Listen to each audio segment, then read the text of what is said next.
समय कहते हैं तो कहते हैं जो बहुत लंबी नाक लगाए ना, बस समझ गई ना तुम लोग, समझ तो गई ना, बस जो बहुत लंबी नाक लगाए ना, उसकी बहू तो ऐसी, मेरी बहन की बहू आई ऐसी आई, मेरे मामा के छोरे की बहू आई ऐसी आई। मैं तो बहू लाऊंगी तो ऐसी लाऊंगी, मैं बहू लाऊंगी तो मुझे तो रत्ती भर नहीं हुआ है, ऐसी बहू मुझे आएगी ना तो मेरी तो बिल्कुल नहीं बनेगी। और मालूम पड़े उससे 4 गुना जोरदार आई, और शादी के 2 महीना नहीं हुए और मायके में जाकर बैठी। अब ये इतनी बोलती थी, अब ये चुप, क्या बोले, बोले तो बोले क्या,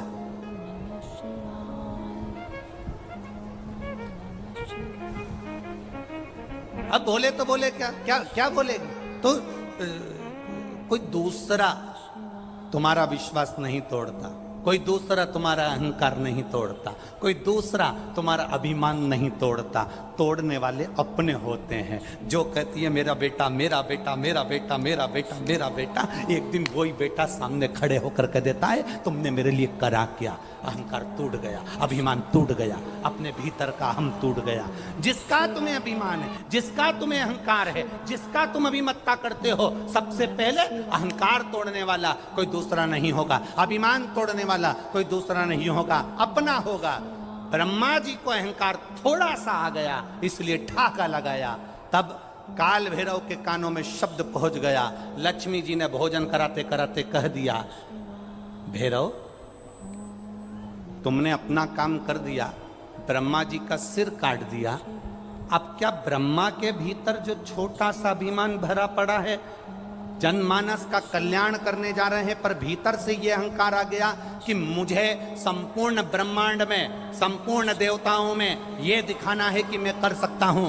अब यह अभिमान सामने आ गया, इसका अभिमान कौन तोड़ेगा। तो सरस्वती जिस समय पर पुष्कर में श्रृंगार कर रही होगी, उस समय जब माता सरस्वती जाएगी, उस समय मेरी 64 भैरवियां हैं। उस 64 भैरवी में से एक भैरवी सरस्वती के अंदर प्रवेश करा दूंगा, और सरस्वती नहीं रहेगी, भैरवी के प्रवेश से वो सावित्री बन जाएगी, और सावित्री बनी कि अहंकार तोड़ दे।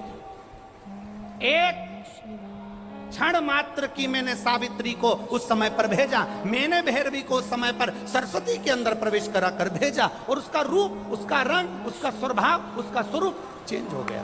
कई बार माताएं कह देती हैं अपनी बहू से, हमारी बहू को ना जाने क्या हो गया गुरुजी, अच्छी रहती है, ना जाने से कौन सा बेरू चढ़ जाता है। बोलो सही है कि गलत है? बात बात बात में बोलते हो कि नहीं बोलते? ये कहावत कहां से आई कि मेरी बहू तो अच्छी थी, ना जाने इन्हें कहां सा बेरू चढ़ जाता है।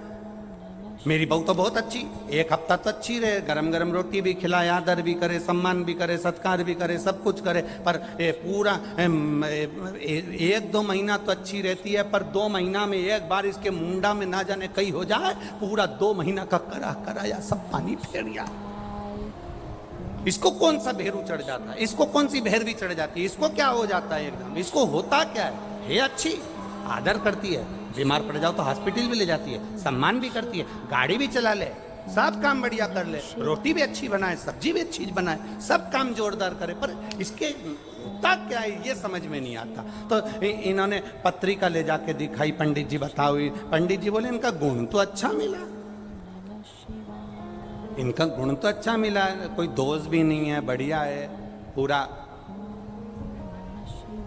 24-25 गुण, 27-28 गुण, जितना भी गुण है मिला तो अच्छा है। फिर तकलीफ क्या है? तकलीफ आखिर है क्या? तकलीफ कुछ नहीं है, तकलीफ एक है, जब हमारे भीतर अहंकार आता है, जब हमारे भीतर अभिमान आता है, जब हमारे भीतर कहीं ना कहीं लोभ, कहीं ना कहीं काम, कहीं ना कहीं वासना, कहीं ना कहीं तृष्णा, कहीं ना कहीं आसक्ति जब बढ़ जाती है, तो भैरवी का और भैरव का एक अंश कहीं ना कहीं आ जाता है, कुछ क्षण के लिए एक अंश आ जाता है, और वो सब साफ। जब हमारे भीतर लोभ जागा, बहू को भेरू भेरू भैरवी कब चढ़ी, उसने गुस्सा कब करा, जब तुम्हारे भीतर कहीं लोभ जागृत हुआ। बड़ी बहू को ये वाली साड़ी दे दूंगी, लड़की आएगी तो उसको ये वाली दे दूंगी, और ये दिन भर में से मुंह चलाती है ना, बस तुम्हारे भीतर लोभ जागृत हुआ, आसक्ति जागृत हुई, क्रोध जागृत हुआ। उस समय पर भैरवा भैरवी का एक अंश तुम्हारे यहाँ फिर उस समय प्रकट हो गया। बहू ने बोलना बंद कर दिया, क्रोध में आ गई, उसने अपने पति से कह दिया, शब्द बोले। बाद में मालूम पड़ा कि आखिर हुआ क्या था, लड़ाई किस बात पे थी, बस लड़ाई छोटी सी बात पे थी। वो छोटी सी बात नहीं थी, उसमें अहंकार हमारा भी अड़ा हुआ था। जिस दिन हमने अपने अहंकार को उठाकर कोने में पटकना चालू कर दिया, उस दिन हमारा घर स्वर्ग बन जाएगा, आनंदित बन जाएगा। हम अभिमान से थोड़ा सा पीछे तो हटे।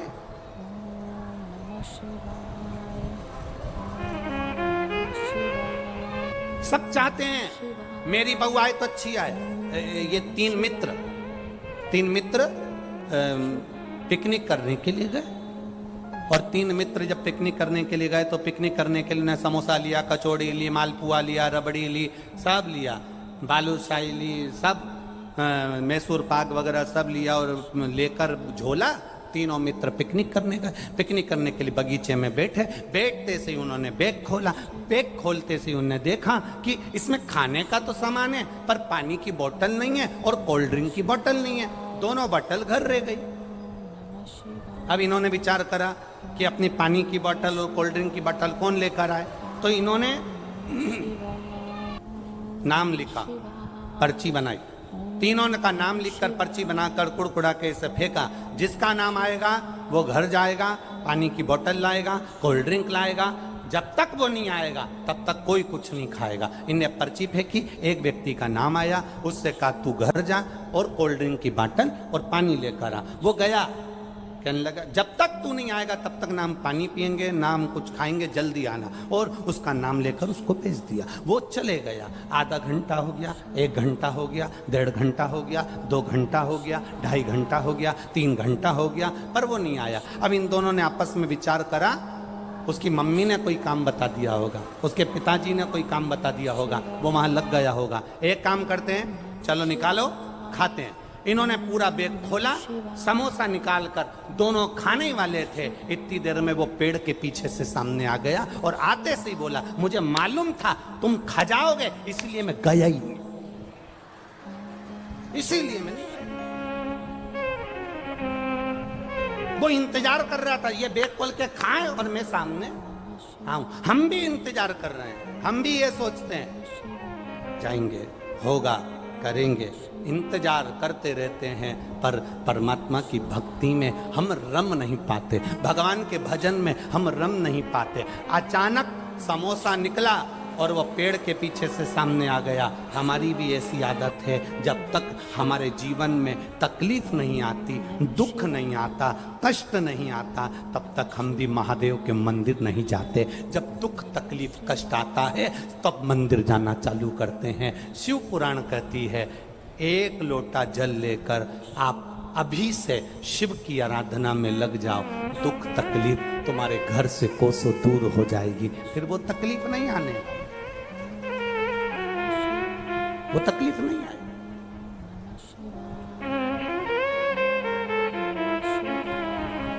खाली न जाता कोई तर से तुम्हारे, खाली न जाता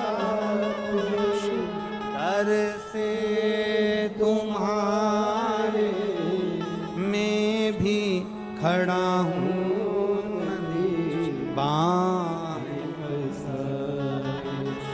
अपने हृदय से लगा लो, लगा लो, गिरा जा रहा हूँ, उठा लो, उठा।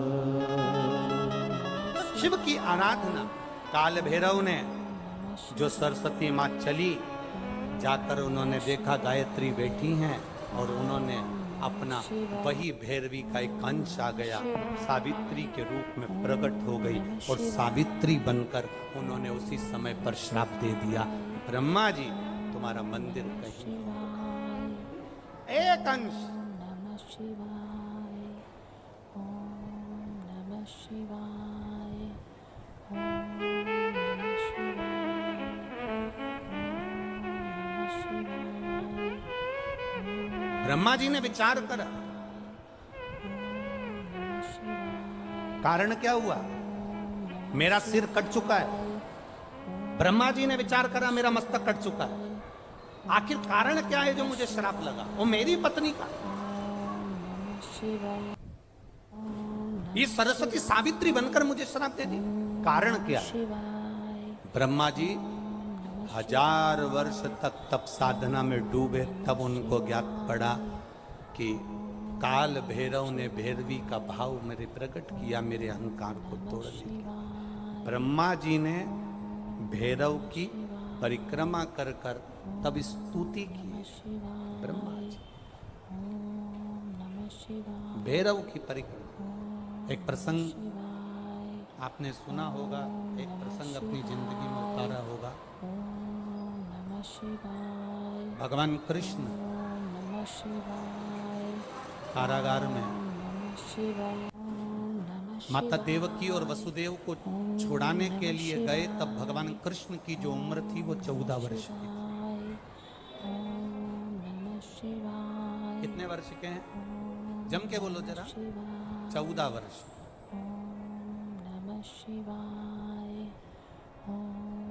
भगवान कृष्ण जब माता देवकी को छुड़ाने के लिए गए, वसुदेव जी को छुड़ाने के लिए गए, उस समय पर भगवान कृष्ण की उम्र 14 वर्ष की है। तो माता देवकी के जब कारागार से भगवान मुक्त कर रहे थे, तो देवकी ने भगवान कृष्ण से पूछ लिया कि तू तो भगवान है,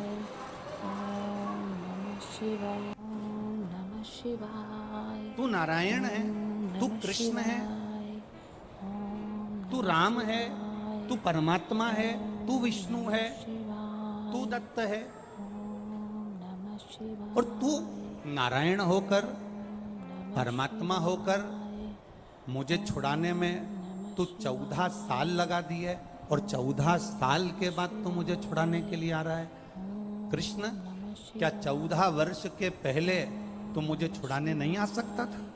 देवकी माता ने अपने पुत्र कृष्ण से कहा कि 14 साल की तेरी आयु हो गई और 14 वर्ष के बाद तू मुझे छुड़ाने के लिए आया है। कृष्ण, क्या तू मुझे 14 साल के पहले छुड़ाने नहीं आ सकता था? भगवान कृष्ण ने कहा, माँ 14 वर्ष के पहले मैं आ जाता, पर पुराना हिसाब पूरा नहीं हो पाता। माँ, जिस समय पर मैं राम बना था, उस समय पर तूने केकई बनकर मुझे 14 साल के लिए वन भेजा था, इसलिए 14 वर्ष का हिसाब आज पूरा हुआ।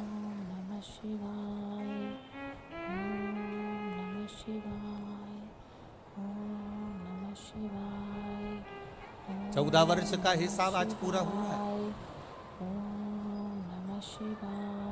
तूने मुझे 14 वर्ष के लिए वन करा था, वन भेजा था। 14 वर्ष मुझे वन में रहना पड़ा, तो 14 साल तुमको कैद में रहना। ये हिसाब है मनुष्य जीवन का। देवकी ने कहा, अगर मैं केकई थी तो यशोदा कौन है? भगवान कृष्ण कहते हैं, वो यशोदा राम अवतार में जो मेरी माँ कौशल्या थी, जो 14 साल मेरा इंतजार करी थी, वो यशोदा मेरी माँ कौशल्या। तूने मुझे 14 वर्ष के लिए वन भेजा, तो 14 साल तुम्हें कैद में रहना पड़ा। वो 14 साल मेरा इंतजार करती रही, मेरा बेटा आएगा, मेरा पुत्र आएगा। रोती रही, मेरी याद में बिलखती रही, मेरी याद में अपनी आंखों के आंसू बहाती रही। इसलिए यशोदा जी की गोद में मुझे 14 साल रहना पड़ा, क्योंकि वो छोड़ना नहीं चाहती। कर्म कैसा है आपका? कर्म की गति कैसी है? पहले भी आपको कहा, आज फिर कहते हैं। मत बुरे कर्म कर बंदे, वरना पछताएगा। भगवान की आंखों से तू बच नहीं पाएगा, तू बच नहीं पाएगा। अरे ओ अज्ञानी करना दान,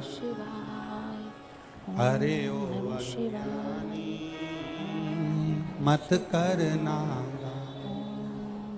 तेरे कर्म का फल भी तू ही पाएगा, जैसा किया तूने तेरे आगे आएगा। मत बुरे कर्म कर वरना पछताएगा। भगवान की आंखों से तू बच नहीं, तू बच कोई बुरा नहीं है संसार में, ना पिता बुरा है, ना माँ बुरी है, ना पत्नी बुरी है, ना पति बुरा है, ना भाई बुरा है, ना सखा बुरा है, ना सास बुरी, ना ननन बुरी, ना बहू बुरी, कोई बुरा नहीं। हम जो अदालत में तलाक लेने के लिए जाते हैं, पति पत्नी दोनों अदालत में तलाक लेने के लिए खड़े रहते हैं, हम उनसे हमेशा कहते हैं थोड़ा सा इंतजार करो, इतनी जल्दी निर्णय मत लो कि मुझे तलाक चाहिए, इतनी जल्दी मायके में जाकर मत बैठ जाओ कि मैं इस व्यक्ति के साथ रह नहीं सकता, मुझे ये बिल्कुल नहीं होना, मेरे सामने नहीं होना, मैं इसके साथ एक मिनट नहीं रह सकता। मान लो तलाक ले भी लिया, तुमने जिद पकड़कर तलाक ले लिया और मालूम पड़े तुमने दूसरी शादी कर ली, अभी तो तुमको जो भेरू मिला था उस पे कम सिंदूर चढ़ा था, अगला जो मिला पूरा सिंदूर चढ़ा हुआ मिल गया तो क्या करोगे? हमारा केवल इतना सा कहना है, तलाक का निर्णय लेने से पहले, अपने परिवार को तोड़ने से पहले, हम बेटे से भी कहेंगे और बेटी से भी कहेंगे, हम सास से भी कहेंगे और बहू से भी कहेंगे, हम पिता से भी कहेंगे और पुत्र से भी कहेंगे, हम बेटी के माता पिता से भी कहेंगे तो हम बेटे के माँ बाप से भी कहेंगे। कोई बुरा नहीं है, बुरा है हमारा समय। ये समय को थोड़ा निकल जाने दो, सब अपने आप अच्छा होते चले जाएगा। उस समय की कीमत को पहचान, हम समय की कीमत नहीं जान पा रहे, हम अपने समय को नहीं पहचान पा रहे। हम सोचते हैं कि, और देखो ये तो सीधी सीधी बात है, माताएं जब हलवाई जब भोजन बनाता है इतना बड़ा कड़ाव रखता है, बड़ा सारा कड़ाव, उसमें एक बोरी शक्कर डालता है, रवा डालता, हलवा बनाता, सीरा बनाता, उसके पास में एक पलटा होता है, बोलो होता है कि नहीं होता, वो खोचा पलटा, क्या बोलते इधर इसको, पलटा, वो पलटा, उसका नाम ही पलटा है। पलटे का मतलब है कि उसको नीचे से ऊपर पलट देना, ऊपर से नीचे पलट देना। क्यों पलट देना? क्योंकि वो जले ना, अर्थात समय का इंतजार करो।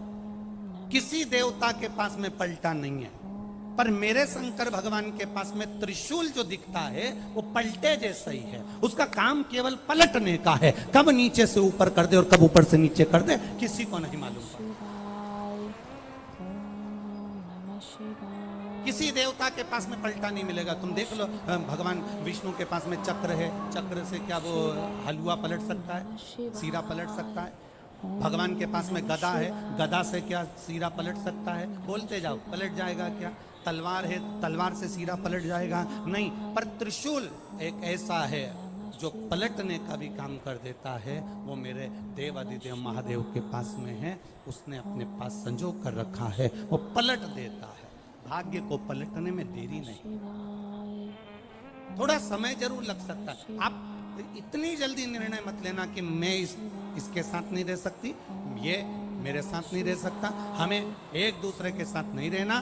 बस आज के बाद हम एक दूसरे का मुंह नहीं देखेंगे किसी के कहने पर, चाहे इधर वाले समझाएं चाहे उधर वाले समझाएं। मेरा बेटियों से, मेरा बेटों से निवेदन है, आपका निर्णय आपके पास में है। आपको सोचना चाहिए कि हम घर परिवार अगर छोड़कर, एक अपने माता पिता को छोड़कर इसके साथ अगर शादी करी है, थोड़ा एडजस्ट करने का प्रयास करेंगे।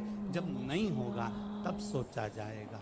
जब भी कोई निर्णय लेने का समय आए, तब अपने मन को शांत रखकर शिव का नाम लेकर, ओघड़दानी को याद कर कर, उसका भजन कर कर तब निर्णय लो कि मैं करूं ना करूं।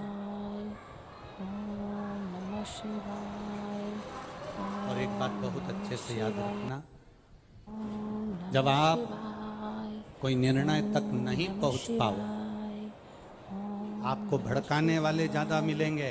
रहने दे, अगर वो ऐसा करता है तो क्यों जा रही है तू उसके पास में, मत जा। नहीं बेटी, थोड़ा एडजस्ट कर। बेटी का है, माँ कब तक एडजस्ट करूं? हर बार गाली दे देते हैं, अपशब्द कह देते, ताना दे देते हैं, हाथ उठा दे। सुन, शांति रख। एक बार फिर अच्छा बनकर उनको अच्छा बनाने का प्रयास। बेटा कह दे पत्नी ऐसी है, ऐसा बोल दी, कोई बात नहीं, थोड़ा शांति। हाँ, अगर अपन निर्णय नहीं ले पा रहे तो फिर किसी अपने माता पिता के सामने बैठकर फिर विचार करना कि मैं निर्णय क्या लूं। माता पिता भी सही निर्णय नहीं ले पाए तो किसी सतगुरु के पास जाना। साधारण गुरु के पास मत जाना, नहीं तो वो कह देंगे कि तुम्हारी किस्मत में तो ये पति लिखा ही नहीं था, ये शादी जबरदस्ती हो गई, पत्रिका तो मिली ही नहीं थी, रिश्ता तो होना ही नहीं था। अब हो गया, उसको क्या करें?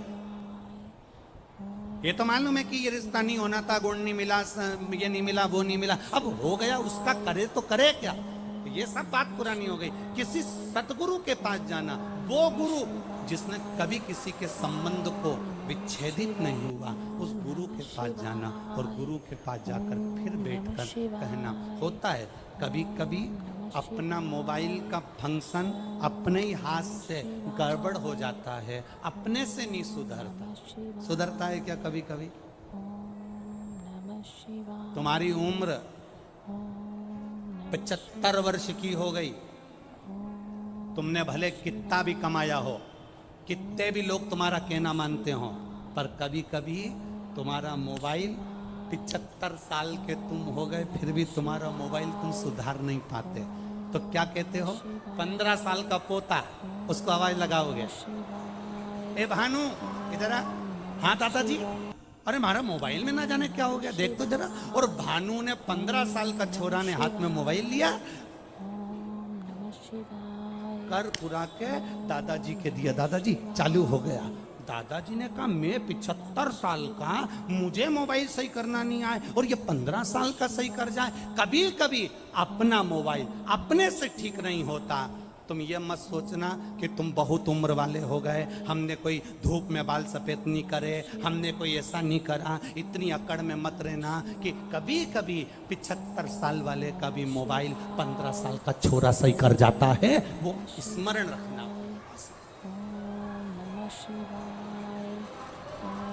कभी कभी घर के छोटे भी अच्छा निर्णय दे जाते हैं, कभी कभी घर के बच्चे भी अच्छा निर्णय दे जाते हैं। अहंकार में निर्णय नहीं लिए जाते। तुम भले 75 साल के हो गए, तुम भले 80 साल के हो गए, तुम भले 70 साल के हो गए, कभी कभी मोबाइल घर का बच्चा सुधार देता है। और अगर बच्चे से भी नहीं सुधरता, घर के व्यक्ति से नहीं सुधरता, तो फिर मोबाइल को दुकान वाले के पास भेजा जाता है। दुकान वाला कहता है इसको 7 दिन तक यहाँ पड़े रहने दो, मैं कंपनी में भेजूंगा, कंपनी से सुधर के यहाँ आ जाएगा। बोलो सही है कि गलत है? कंपनी में जाएगा, वहां से सुधर कर आ जाएगा। कितना दिन लगेगा? 7 दिन लगेगा। बस अगर तुम्हारी बुद्धि काम ना करे, तुम्हारा चित्त काम ना करे, सही निर्णय तुम अपने बेटा बेटी के लिए ना दे पाओ, तो फिर 7 दिन के लिए शिव पुराण में जाकर बैठ जाना। कंपनी में अगर जाकर बैठ गए तो मोबाइल ठीक हो सकता है। 7 दिन कंपनी में मोबाइल को ले जाकर पटक दो, ठीक हो सकता। शिवाय ओम नमः शिवाय शिव पुराण, ओम नमः शिवाय मोबाइल सही करने की दुकान नमः शिवाय और पुष्कर राज कंपनी। शिवाय अब दो ही चीज एक ही जगह मिल गई तो तुम तो सुधरे सुधराए हो, फिर तो क्या सोचता है? ओम नमः शिवाय अब उसमें तुम्हारे को सोचने की जरूरत है क्या? यहाँ देखो बहुत अच्छा एक हम कहना चाहेंगे, जिन 1999 में हमने जब पहली कथा गीता भाई पारस सर ने जब करवाई थी, तो वो गीता भाई पारस सर इसी पुष्कर की रहने वाली और इन्हीं ब्राह्मण परिवारों में से थी जो हमारे सीहोर रहे। और यहाँ कई ब्राह्मण पुरोहित परिवार ऐसे होंगे जिनकी वो रिश्तेदार भी लगती होगी। किनकी रिश्तेदार, खड़े होना जरा आप लोगों के, ये इन लोगों के रिश्ते में भी है। और कल हमारे वो पुरोहित जी हमको जो दर्शन कराने गए उनके भी रिश्ते में, ये एक सहज वाली बात। तो हमारे को तो हम ये कहेंगे कि हम यहाँ कथा करने के लिए अगर आए हैं तो हमको तो ऐसा लगता है कि हमारे परिवार में ब्रह्मा जी ने नहीं, यहाँ ब्राह्मणों ने कहीं ब्रह्मा जी से कहा होगा, तो यहाँ शंकर जी की कथा यहाँ हो रही। ये शिव तत्व है, ये शंकर की लेना। गणेश जी फ्री रहने का केवल एक समय होता है, एक टाइम होता है, एक पल होता है, एक घड़ी होती है कि गणेश जी महाराज हमारे घर में आ गए। गणेश जी की सबसे पहली जो आरती हो, उस आरती के समय पर अगर धूप बत्ती जलाई जाए या गोबरी को जलाकर उसमें गूगल छोड़ी जाए और गूगल छोड़ने के बाद गणेश जी का नाम ध्रुम वर्ण कह दिया जाए, तो गणेश जी को तुम्हारे घर की पूजा स्वीकार करना पड़ती है। बस वो समय हम जानते, हम तो बस उतना जानते हैं कि शिव महापुराण में लिखा और मुद्गल पुराण में लिखा, गणेश पुराण में लिखा, गणेश जी का एक नाम होता है ध्रुम वर्ण। क्या नाम है?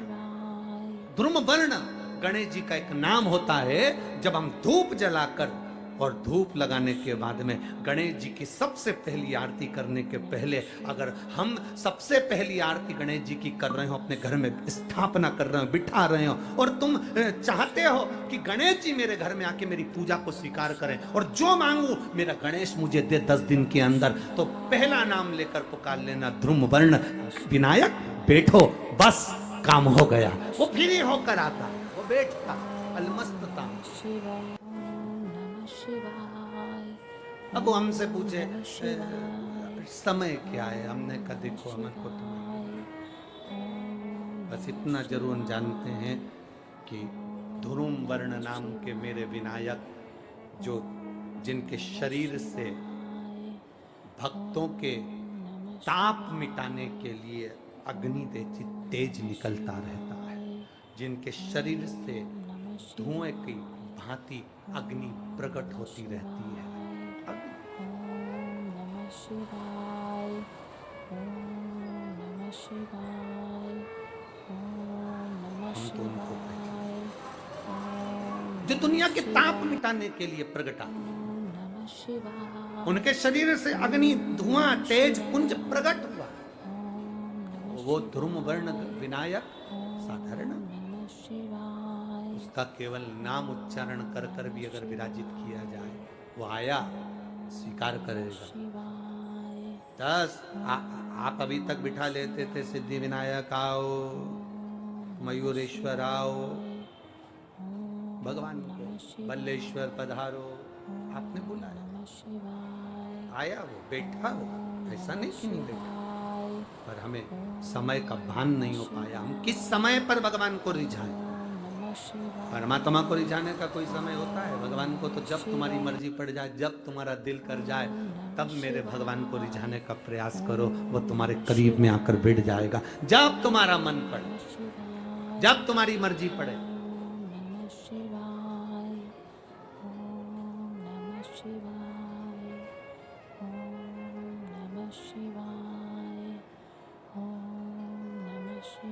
शिव महापुराण की कथा कहती है,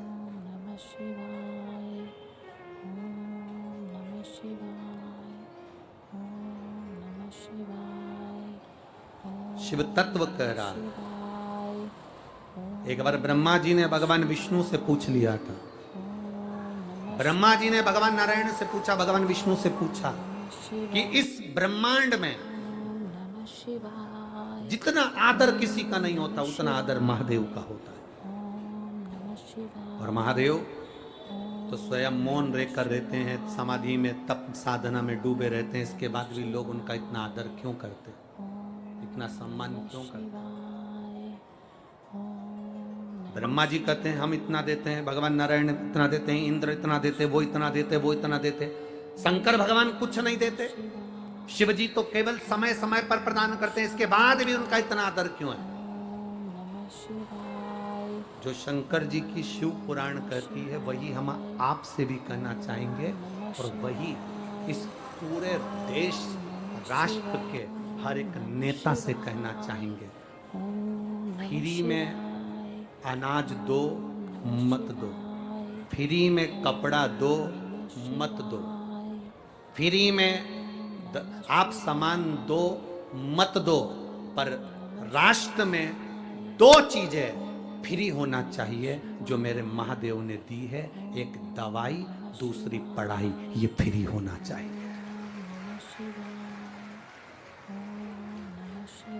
खाना फ्री दोगे कि नहीं दोगे उससे मतलब नहीं है, कपड़ा फ्री दोगे कि नहीं दोगे मतलब नहीं है। जितने राष्ट्र के राजनेता हैं, और ये शब्द पुणे की इस धरा से केंद्र तक पहुंचना चाहिए कि खाना फ्री मिले चाहे ना मिले, कपड़ा फ्री मिले चाहे ना मिले, पर दवाई और पढ़ाई ये तो फ्री होना चाहिए। गरीब तड़पता रहता है, कई लोग पढ़ने की आस लेकर बड़े बड़े शहर में जाते हैं, पर अच्छा कॉलेज, अच्छा स्कूल नहीं मिल पाता क्योंकि पैसा नहीं होता।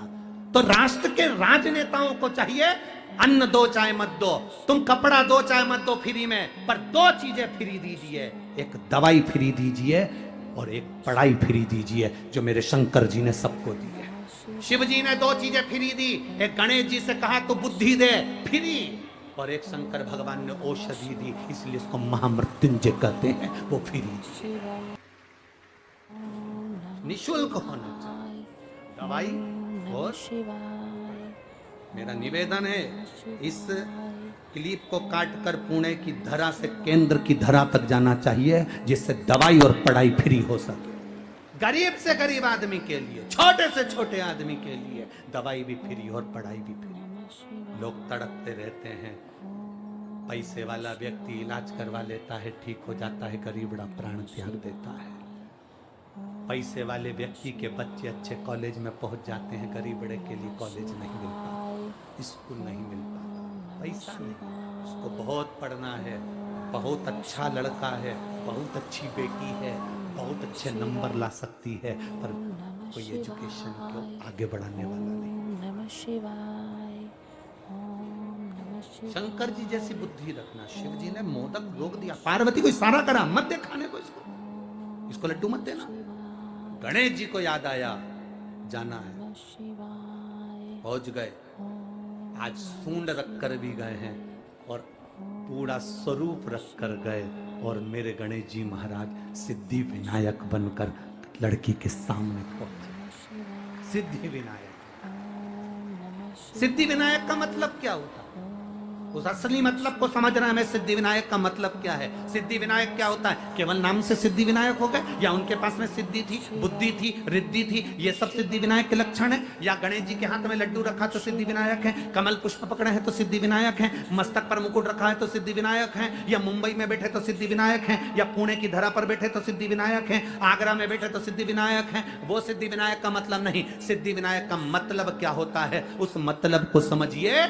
लड़की के सामने भगवान गणेश जी पहुंच गए। पहुंचने के बाद उससे लड्डू मांगा, लड़की ने 2 लड्डू दे दिए। आज मेरा गणेश आया है, ले लड्डू खा। गणेश जी ने कहा 2 लड्डू में काम नहीं चलेगा,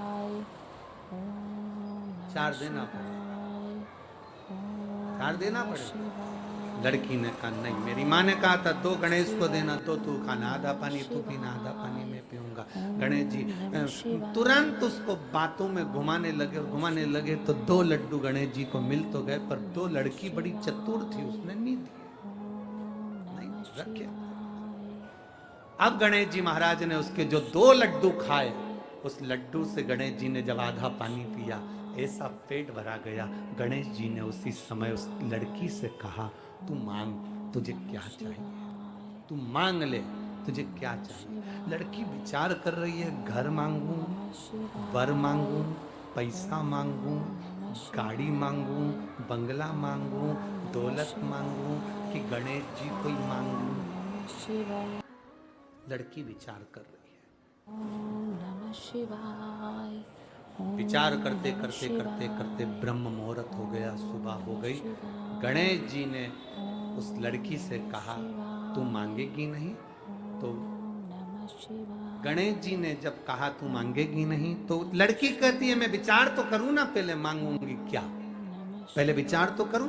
इतनी देर में गणेश जी ने कह दिया, तू मेरे सामने बैठकर विचार कर रही है, जो तूने विचार करा, जो जो तेरे मन में आया, सब तुझे प्रदान किया। इसको कहते हैं सिद्धि विनायक। सिद्धि विनायक का मतलब क्या होता है? सिद्धि विनायक मंदिर की सीढ़ी पर जब चढ़ो, अंदर प्रवेश करो, फालतू की बात बंद हो जाना चाहिए। तुम्हें गणेश जी के सामने, सिद्धि विनायक के सामने जाकर ये भी नहीं कहना कि साहब मेरा ये काम कर दो। सिद्धि विनायक के सामने जाकर ये नहीं कहना कि मेरा ये काम कर दो। सिद्धि विनायक की सीढ़ी पर चढ़ो, अंदर मंदिर में प्रवेश करो। तुम जो सोचते जाओगे, बस सोचते सोचते तुमने 2 लड्डू बाबा को समर्पित कर दिए, नायक को, समझ लो तुम्हारा काम जो मांगा वो मिल गया। 2 लड्डू में पूर्ति है। बहुत होड़ लगती है साहब, बहुत होड़ लगती है। आज गणेश जी के मंदिर में 1.25 कुंटल लड्डू का भोग लगेगा। कितने कुंटल? जम के बोलो जरा। 1.25 कुंटल मोदक का भोग। आज गणेश जी के मंदिर में 1.25 कुंटल लड्डू का भोग। माइक पे चिल्लाया जाता है, 1.25 कुंटल लड्डू का भोग लगेगा। गणेश जी को भोग लगेगा 1.25 कुंटल लड्डू का। वहाँ से जितने लोग निकल रहे हैं, गरीब बड़े के बच्चे भी निकल रहे हैं। वो गरीब के बच्चे सोच कर बैठे हैं, रात को 9 बजे बटेंगे, उसके मुंह में राल आ रही है, वो तैयारी कर कर बैठा है। गणेश जी कह रहे हैं तुमने बोलकर उसको तड़फन दे दी और बाद में मुझे भोग लगाओ, तो ये लड्डू मैं स्वीकार कैसे करूं, इसको पाऊं कैसे मैं? 1.25 कुंटल लड्डू का भोग लगाना है, तुम्हें चिल्लाकर बोलने की जरूरत नहीं है।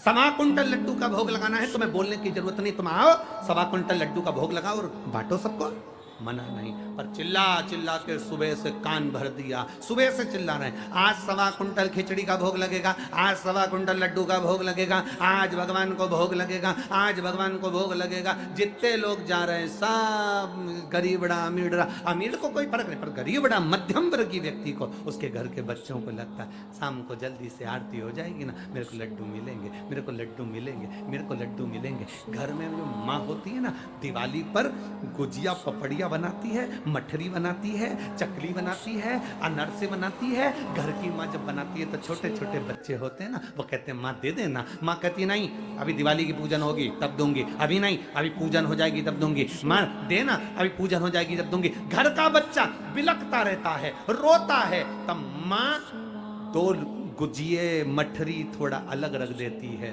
और उसमें से निकाल कर अपने बच्चे को दे देती है। माँ सोचती है पूजन होती रहेगी पर बच्चा भूखा है, ले ले। मेरे गणेश जी के सामने चिल्ला चिल्ला करके 1.25 कुंटल लड्डू का भोग लगेगा, 1.25 कुंटल खिचड़ी का भोग लगेगा, 1.25 कुंटल ये लगेगा, 1.25 कुंटल वो लगेगा। बच्चों का हृदय मेरा गणेश किसी को देख नहीं सकता बिलखता हुआ, क्योंकि वो बुद्धि का देवता है। वो ऐसा लड्डू, वो कहता है दिल से दो मुझे, दिखावे से मत दो, मुझे दिखावे से नहीं। यहाँ इस पावन पंडाल में, पुणे की इस धरा पर कई लोग रात्रि में आकर भोजन बांट रहे हैं, कई लोग बिस्कुट बांट रहे हैं, कई लोग पानी की बोतल बांट रहे हैं, कई कोल्ड ड्रिंक बांट रहे हैं, कोई बिस्कुट बांट रहा है, कोई कुछ बांट रहा है, कोई कुछ भोजन बना कर ले आया, कोई हलवा बना कर ले आया। यहाँ पूरे पंडाल में प्रतिदिन, चाहे कथा के समय चाहे रात्रि के समय, लोग आकर खिला रहे हैं। वो एक बार भी अनाउंसमेंट नहीं करवाते कि हमने ये बांटा, इसीलिए भोलेनाथ 3 महीने में 4 गुना दे देता है।